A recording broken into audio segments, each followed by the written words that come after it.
The flood of Noah is a fact of science. It's a fact of history. It's something that we can objectively verify to be true. Wrong, wrong, wrong, wrong. Wrong, wrong, wrong, wrong.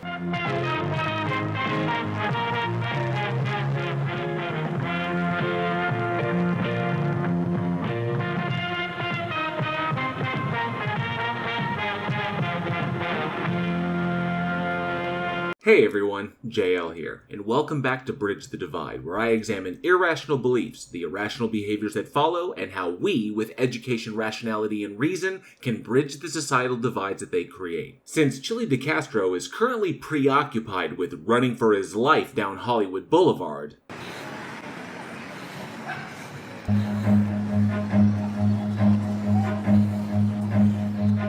One second, I gotta go dark. Run.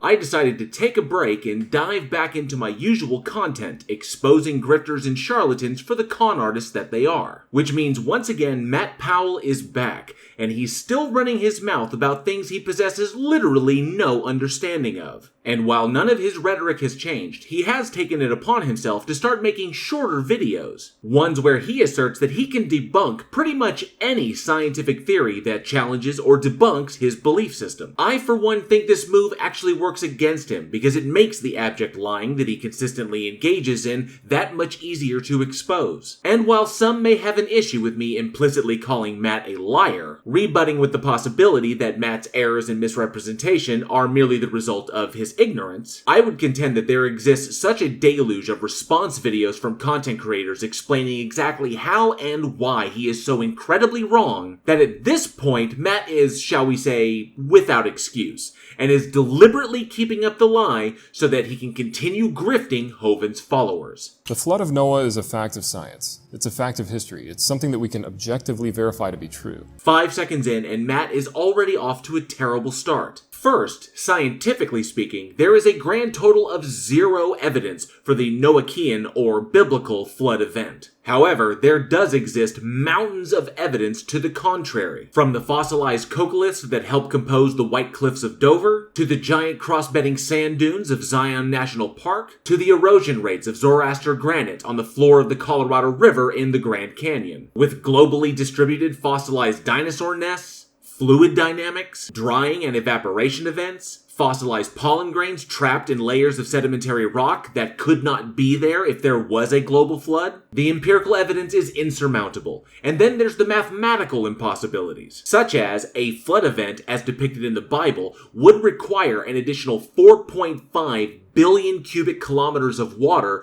in addition to the 1.37 billion cubic kilometers that currently exists. And to condense that much water in only 40 days and nights would liberate enough energy to increase the temperature of the atmosphere to well over 3,000 degrees Celsius, roughly half the temperature of the surface of the sun. Not to mention that the increased pressure from all that water, nearly 9,000 tons per square meter at sea level, would literally shatter the Earth's crust, which would result in global volcanic activity unseen since the Earth was just a few million years old. The evidence, both demonstrable and logical, is abundant that such a catastrophic event never took place, which is precisely why every critical examination of this particular creationist claim will inevitably boil down to God magic done it. And as for historically speaking, it is widely understood that the biblical flood myth is not an original story. Scholars around the world understand that the biblical flood myth is actually a combination of earlier Mesopotamian flood myths. Specifically, the 17th century BCE Sumerian myth Eridu Genesis, the 18th century BCE Akkadian Atrahasis epic, and the Epic of Gilgamesh. We know this because of the evidence that confirms consistent contact between the Israelites and the Assyrians as a result of the conquest of Israel and its capital Samaria in 721 BCE by Assyrian king Shalmaneser V, and its attempted conquest by Assyrian king Sennacherib.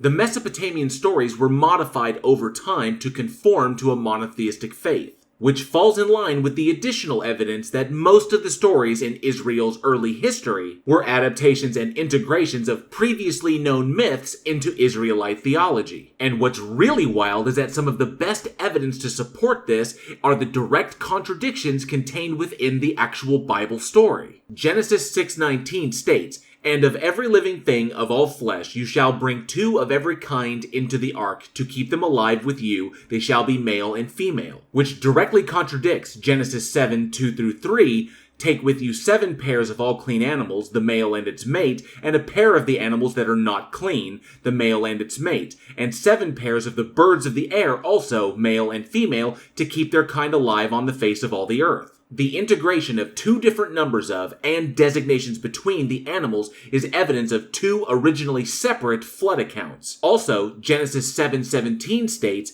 "And the flood was 40 days upon the earth, and the waters increased and bore up the ark, and it was lifted up above the earth," which contradicts Genesis 7:24, which states, "And the waters prevailed upon the earth 150 days." But then is contradicted again by Genesis 8:6 with a switch back to the first story when it states, "At the end of 40 days, Noah opened the window of the ark that he had made." Further evidence is the contradiction of the divine name Yahweh being utilized in the 40-day flood narrative, despite it supposedly not being revealed until the burning bush episode in Exodus, and the divine name Elohim, the Hebrew name for God, being utilized in the 150-day flood narrative. The biblical flood is not scientifically supported, it is not historically supported, and it is widely understood that if the event had actually occurred, then the observations we make of the world today would not be possible. So given the evidence, what we know to be true is actually the opposite of what Maddie here stated, which makes these 3 direct lies that Matt has thus far been caught in. And we're only 5 seconds in.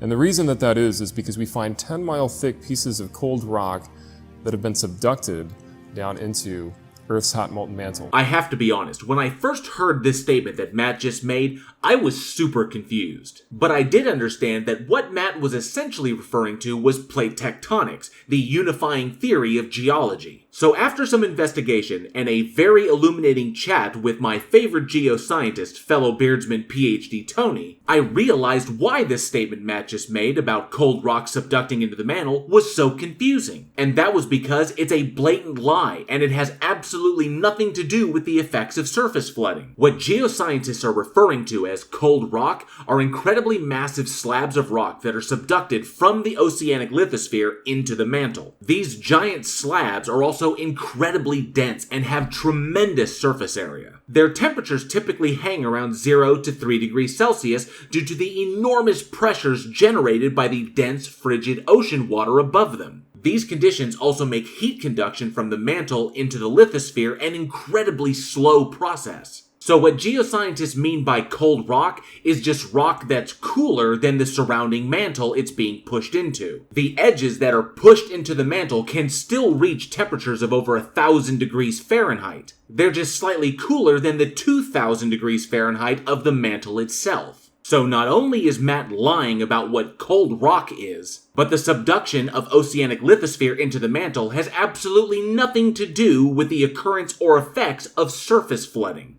Earth's hot molten mantle is about 5,000 to 7,000 degrees Fahrenheit. It is extremely hot there. He's kind of correct there. The temperature of the mantle varies greatly, heat and pressure increasing with depth. Near its boundary with the crust, the mantle is roughly 1,000 degrees Celsius, or 1,832 degrees Fahrenheit. But near its boundary with the core, the temperature runs as high as 3,700 degrees Celsius, or 6,692 degrees Fahrenheit. Now, if slow and gradual plate tectonics that took place over millions of years of geological time. Plate tectonics is the accepted scientific theory, meaning explanatory model, concerning the slow movement over time of the large plates that compose the lithosphere. These plates are able to move because the lithosphere has greater mechanical strength due to its intense rigidity than the underlying asthenosphere, which is pliable. Where what accounts for these rocks being there?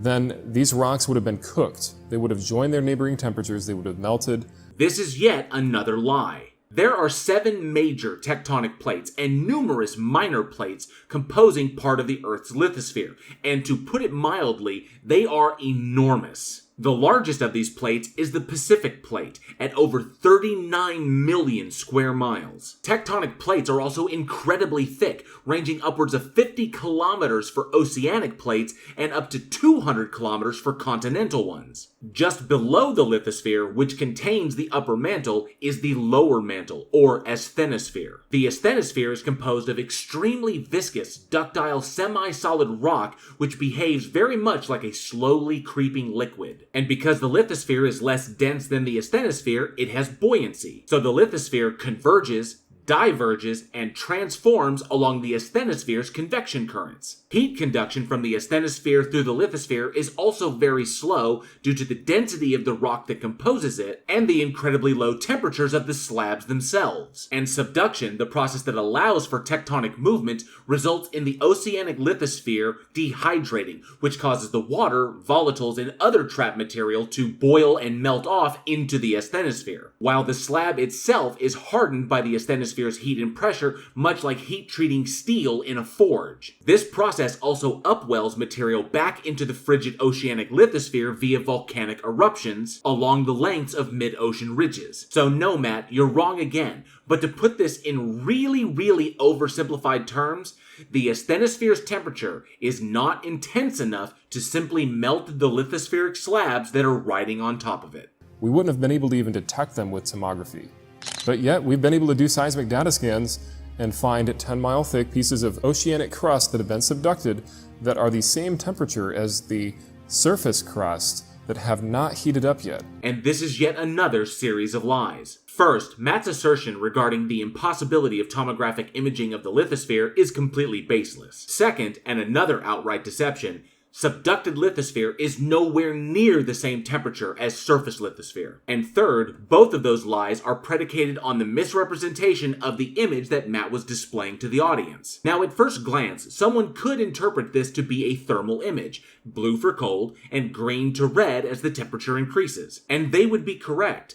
That is, if what Matt was showing and interpreting as a thermal image was in fact a thermal image, which it decidedly is not. This is the image that Matt showed the audience. And this is the actual image, without all the data about what the image is cut off. And it was taken from this publication, Seismic Earth, by Gus Nollet and Alan Levender. As we can see, this is actually a P-wave, or seismic tomography image of the Tonga Trench subduction zone. The blue area indicates the high velocity of the P-waves traveling through the subducting slab. And that's because seismic waves travel faster through solid rock, indicated by the blue, and slower through liquid rock, indicated by the green, yellow, and red. And what makes this worse for Matt is that he's not even the one who compiled all of this information, so it could be misrepresented. It was originally compiled and misrepresented like this by the Institute for Creation Research. Matt just took their lie and regurgitated it without fact-checking it,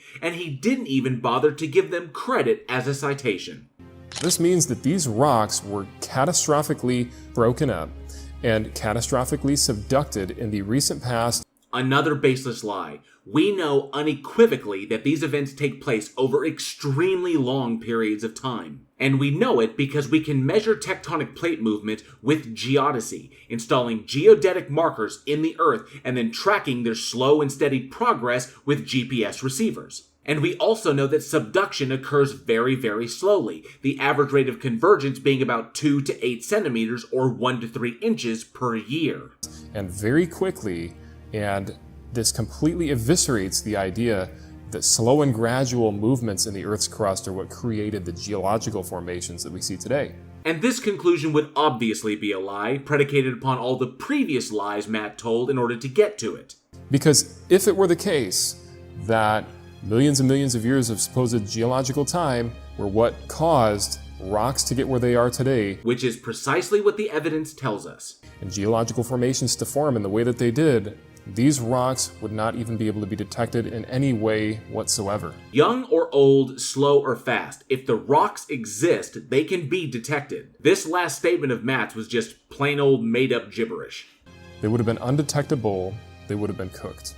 I think when Matt is saying cooked, I think what he actually means is melted. Because cooking something just means heating something up to a specific temperature for a period of time. And melting would mean the rocks would be reduced to a liquid state. But we've already explained how subduction does not result in the wholesale destruction of the oceanic lithosphere, just the material trapped within and resting upon the plate. So we know Matt here is just lying his ass off.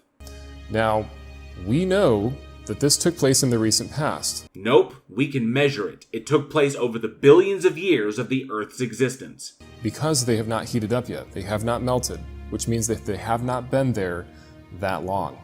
Sorry, Matt, everything you espoused in this video was a lie, predicated on you conveniently leaving out how lithosphere composition and subduction explain everything that we observe.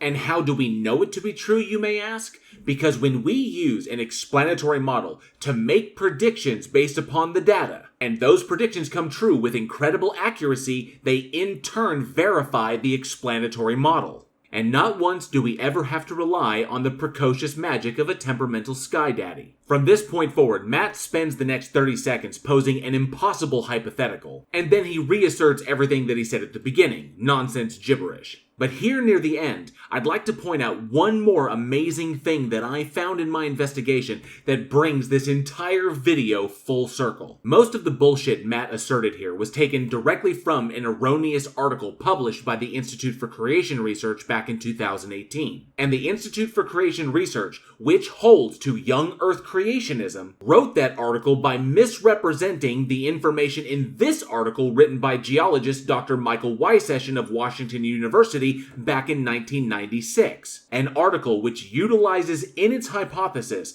the history of understood subduction since the breakup of Pangaea. That's right, a young Earth creationist group which holds to a 6,000-year-old Earth pulled its information from an article that acknowledges and confirms the existence of a supercontinent 330 million years ago. So not only are they lying directly to their followers' faces, but given the evidence here, they're also aware that it is a lie. Which means that even the people who run the Institute for Creation Research know that young Earth creationism is just another con job. And while Matt here, having surgically grafted himself to Kent Hovind's perineum, is certainly too far gone, his followers are not. And the more that are made aware that he is deliberately deceiving them, the less will be his negative impact on their lives and society at large. Thank you all for watching. I hope you enjoyed the video, and if you did, please like, share, and subscribe, and hit that bell for notifications. And be sure to leave a comment below. I love reading your responses, and those interactions help with the dreaded algorithm. Don't forget, October is Breast Cancer Awareness Month. A link on how you can support these efforts is in the description below. And if you love scary movies, be sure to check out me and my filmmaker friends over at the Week in Horror podcast, now in our 4th season. Everything you need to become a channel member here, get yourself some official Bridge the Divide swag, support the podcast, or vote for me in the Face of Horror contest is down in the description below. Once again, thank you all so much for your continued support.